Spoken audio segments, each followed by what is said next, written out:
2021 Volvo XC90 Recharge T8 all-wheel drive inscription without launch control. and I'm going full electric, 87 horsepower from the back wheels. Send it. This is right before the kickdown pedal, Okay. and it will not go into gas. Doesn't this kind of feel almost as fast, if not faster, than that Polestar that we drove that one time? Horsepower and torque. 400 combined horsepower and 472 combined pound-feet of torque from a 2-liter supercharged, turbocharged, 4-cylinder plug-in hybrid. Whew. You okay? You okay? Yeah. Whew.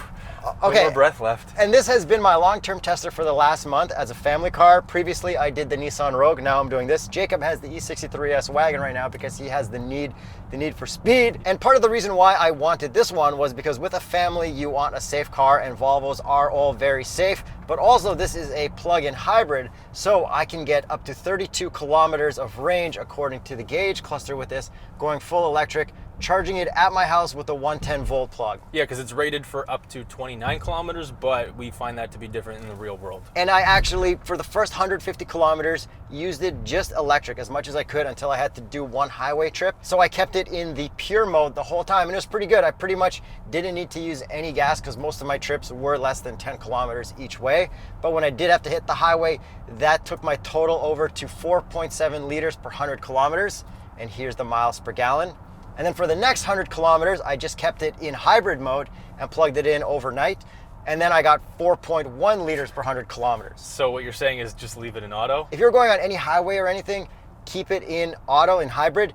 But if you know you're going less than 10 kilometers each way, then I feel like then you could put it in pure. That makes sense.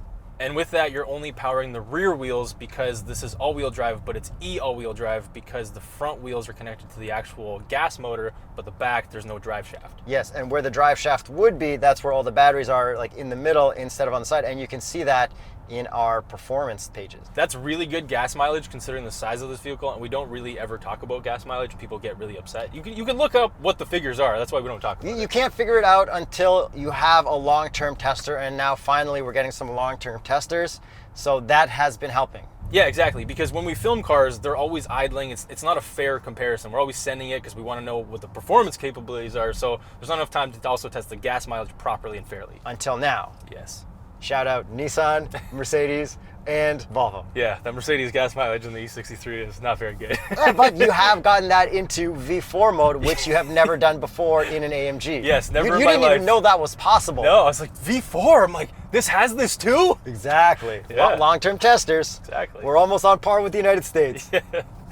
And then as for charging, it's at home. I have my first house. I don't live in an apartment anymore. So I plugged it into my garage with the 110 volt, and it charged overnight. It was like no problem. I think it takes 7 hours to fully charge, but not having a level 2 doesn't matter for this kind of car. Right, for a plug-in hybrid, it makes perfect sense because you can still use the gas engine. You don't have to plug it in, but it's nice that you can, and you don't even need that level 2 charger. And it's like no extra work. Like I open the garage door, I plug it in, and I'll go in the house and whatever. Yeah, so it makes sense if you do have an electric car and a level 2 charger, which we don't have yet, maybe we'll one day, but for a level 1 Plug-in hybrids are great, yeah. Exactly. And I didn't know for sure until I got my house, so shout out me getting a house. Yeah, shout out you guys for watching. Thank you for subscribing, enabling Yuri to buy a house. I'm looking for a bigger house because I bought too many stupid cars. Yeah.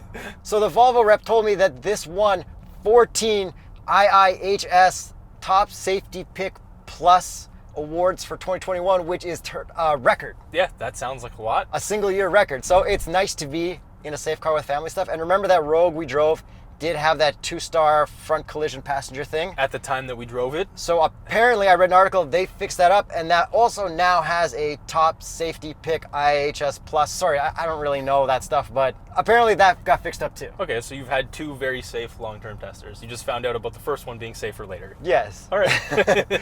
Once it was fixed. Yeah. So about the family stuff, you do have a child now. I also have a child. You do have your child seat clipped in the back. I have my seat in the furthest position where I'm the most comfortable, but my knee does hit the dash a little bit on the left side, but it's totally not unbearable. This still has more room than in the E63S wagon in the passenger seat. And you can't move any farther back because then it would be touching the baby seat, and you're not supposed to do that. Right. So you want to sit in this seat now instead? I would love to. Polestar engineered mode, but I'm not going to brake boost it because we haven't had good results with that. I'm just going to send it.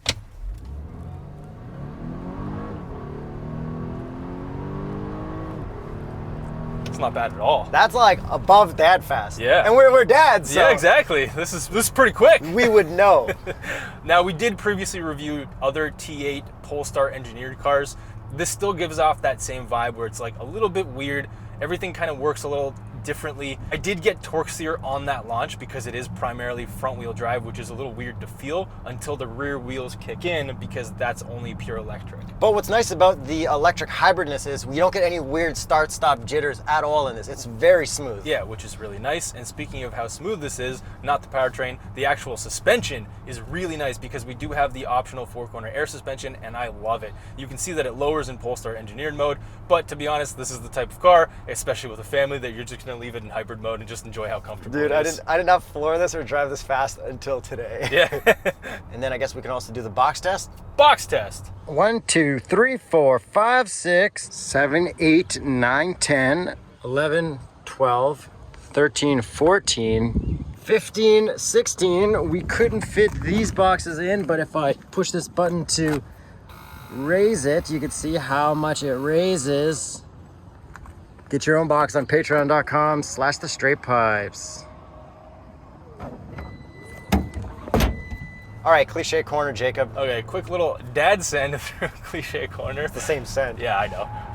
There's definitely some tire squeal. Okay, so it's not exactly the most sendable SUV, but I mean, I don't expect it to. It's totally fine. Like, it's really comfortable, and that's all that really matters. But one thing I do like is the steering, and why I like the steering is because of the steering wheel. I find this to be one of the smaller steering wheels of any new car that we've driven in recent times, and I like that. It feels nice. Yeah. Anything that doesn't feel weird feels perfect to me. Right. And then we do have an 8-speed auto, and because we don't have any paddle shifters, I can't complain about how slow it feels because it feels really smooth, so totally fine without paddle shifters. Okay, speaking of shifting, putting it into drive, you need to click down twice or 3 times if you want to get into brake regen mode, which is very light, by the way, because it is a crystal shifter. Yeah, the crystal shifter is really nice. Without a button. BMW does have a button on their crystal shifter, but this is a different style, and I got very used to it. Yeah, I don't like the double click, but you living with it proves that you can live with it. Having it for a month changes your approach. Right. And this particular one also has the Polestar optimization package, which is like a software thing. I believe it gives you some more horsepower. This possibly has 415, but I could be wrong. Okay, trim-wise, so this is a T8, but it's also a Recharge. So now everything that is a plug-in in any type is a Recharge. Which makes sense, but then the actual full electric cars are also Recharges. Yes, exactly. But they're, rather than a T8, they're a P8, but they don't really mention that either.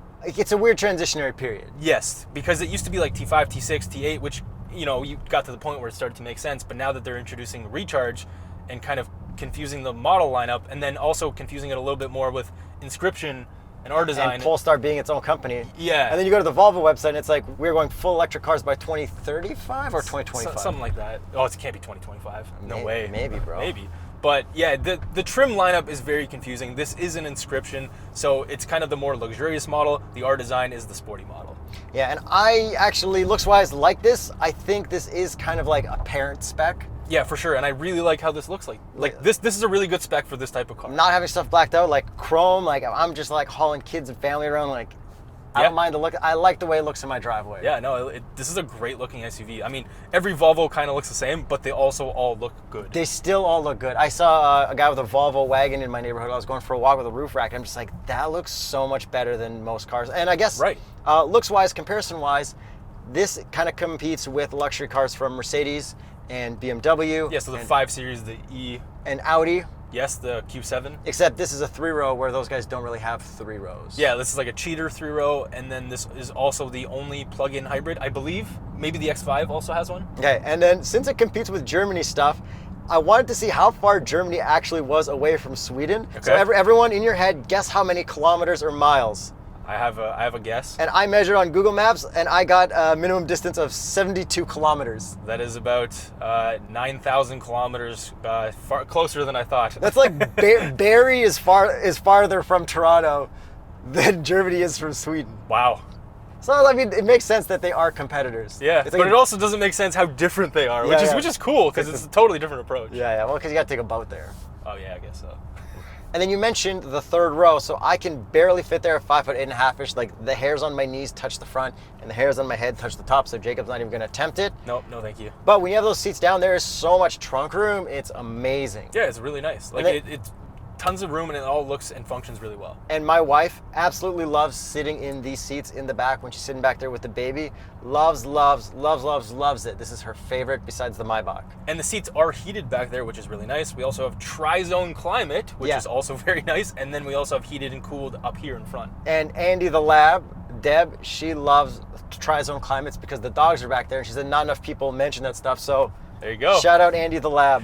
And we also have massage seats up front, which is also pretty decent. It's nice to have. Yeah, because it is kind of tricky to control with that like weird dial thing. Right, yeah. But the seats overall are also very, very comfortable. So like, comfortable. Road trip, no problem in this thing. I've been very comfortable, very relaxed. The air suspension in these seats combined has been like, but this is like a pretty expensive luxury SUV. Yeah, it really is. Okay, before we get to the price and stuff, infotainment-wise, it is that tall screen that every Volvo has. I have gotten more used to it, living with it for like a month. This one does have Apple CarPlay and Android Auto. I think they all do by now.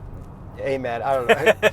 But one of the things I noticed is that I really like in Sirius XM that if I have everything in my favorites, it'll show every song that's playing at the same time. So that's been nice. Okay. And then I did buy Spotify Premium because I lost that GV70 thing where I got certain likes. And honestly, I straight up just like don't use it that much. And by the way, if you guys want to like this video, let's get it up to 20,000 likes, and then Yuri will get Spotify Premium Duo. Is that a thing? Yeah, I have Duo for my wife and I. I just got a separate account, so that like thing. But I just don't use it because the daily mixes are just like from an artist or a category, right? Right. But I want them all combined. I want a daily mix of everything I listen to. I don't want just like a glam metal playlist or like an alt rock playlist. I just want to combine, but it doesn't have that. Oh, I get that. I just like satellite radio more. I'm sorry.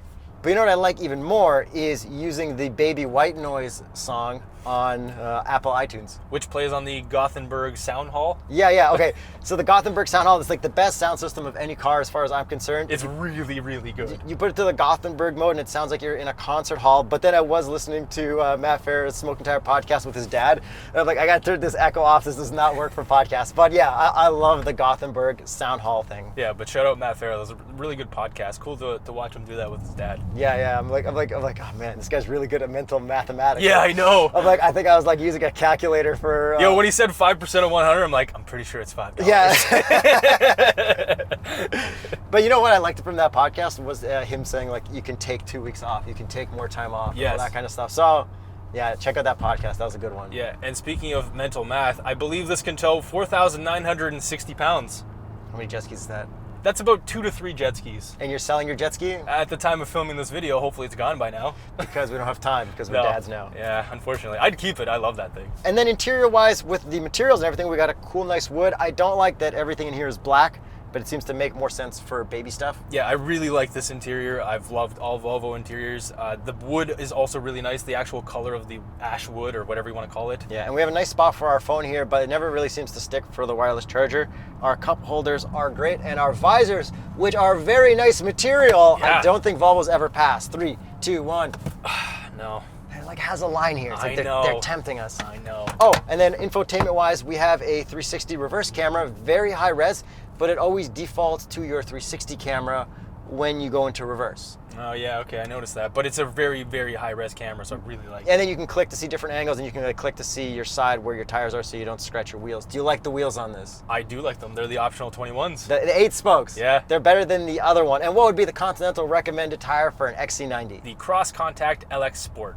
And for highway cruising, this does have the Pro Pilot Assist, so that is really good radar cruise lane keep. Another baby thing I forgot, we have peasant blockers in the back. All right, hon. And I think we can call this peasant blockers instead of baby shades because of the price of this car. Oh, for sure. Let's get to the price. Let's get to the price. This one starts at $88,050. Canadian. And this one's optioned out to $100,950. Okay, this is a lot of money, but this competes with BMWs, Audis, and Mercedes. Yeah, and to get to something of a comparable trim luxury-wise and, you know, nearly performance-wise, you have to go into the performance Mercedes and AMGs. Yeah, so like the top trim of a Volvo. Mercedes and AMGs. Mercedes and BMWs. And the top trim of a Volvo is just going to be like a hybrid Volvo, right? That's right. Where a top trim of a BMW is you got to be fast. So it's like some people don't want to be like, oh, I have the top. Like they don't want to look cheap, but they also don't need to be fast, and that's why this is good for those kind of people. Yeah, it's like the one car in this segment, one brand that really does that. And then you can't get plug-in hybrids in any of those other competitions in a 3-row smaller SUV. I don't believe so.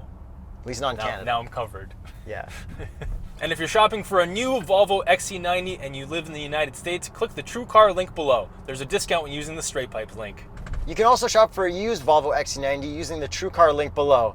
And if you live in Canada, there's a Car Help Canada link below as well. So let us know what you think of the Volvo XC90 Recharge T8 Polestar, whatever it's all called. Do you like having the plug-in hybrid option, or are you just going to wait for electric SUVs? And watch some of our older Volvo reviews to see what we think of Polestars and Polestar engineered vehicles.